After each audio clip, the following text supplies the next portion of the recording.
Yukon Striker opened at Canada's Wonderland back in 2019 as the world's tallest, fastest, longest, and loopiest dive coaster in the world, featuring 4 inversions and a top speed of 80 miles per hour and a drop of 250 feet. While the height is only 223 feet, the drop does go underground into a tunnel.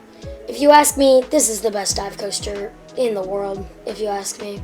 Now, I've only been on 3, Griffin, Valraven, and this, but I don't think, based on other dive coasters I've seen, I don't think there's anything that can top it, to be honest.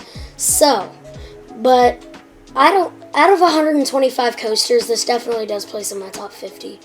And I know I haven't ridden too much, but I've only been an enthusiast for like 2 years, so I don't know how long it's going to take before I end up getting back to this park to get some re-rides on it, but the 6 rides I got on it during my stay at Canada's Wonderland were insanely good.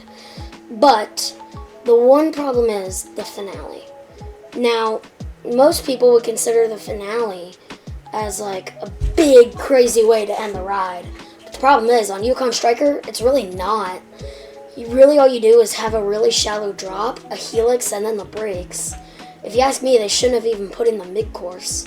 But I guess they did. I mean, as long as it's... I mean, they did completely slow down, but I guess it does add an extra block section for safety, and ensuring that it can run 3 trains is definitely a plus, because Canada's Wonderland is one of the most crowded parks in the entire world, and so it definitely needs to run at max capacity, and it was when I was there, definitely.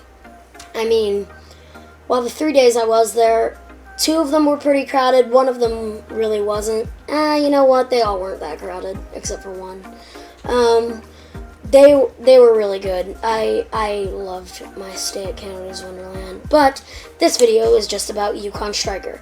So, if you'd like more off-ride footage, go check out that video I just uploaded. But, without further ado, let's get into the POV.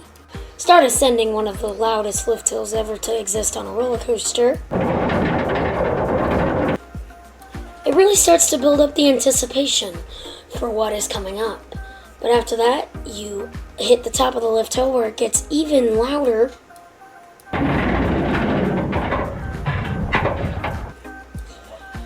And then you turn and hit a set of brakes before hitting the drop. Now this drop is a dive coaster drop, so it obviously holds you in for a split second and then drops you. Now this actually holds you in a lot longer than most other dive coasters, at least ones that I've been on. And then you get a sweet view of vortex as you are about to plummet down. And then when you're least expecting it, you start dropping down at a maximum rate into a sweet tunnel, 249 feet down, into an Immelman, which when I was there was running really fast. And then say hi to vortex as you enter a 0G roll after that Immelman. No, that's a 0G winder, sorry. And then you hit a vertical loop, which is actually really fast and forceful. And then you hit a tiny little dip under here, and then hit another Immelman, which is kind of flat at the top, which is pretty cool. And then you hit the mid-course, absolutely killing all of your speed in typical dive coaster fashion. Now, after this mid-course is one of the most pointless finales I've ever experienced on any coaster. It starts off with a very shallow drop into the on-ride camera, and then into a very slow hill, into a nice helix, which provides some good views from the ground, but other than that, does really nothing. And then you fly into the brakes. Best dive coaster ever, in my opinion. And on that note, Canada's Wonderland is one of the best parks I've been to. They have a really solid lineup with a really good top 4, and the rest are good. A lot of people say they're bad, but I didn't mind them. Really, there were only really like 2 or 3 I thought were bad, but we'll get to those later. But that's going to wrap up today's video. I hope y'all enjoyed. Make sure to smack that like button, subscribe if you're not already, and if you enjoyed this video, and I'll see you guys in the next one. Bye!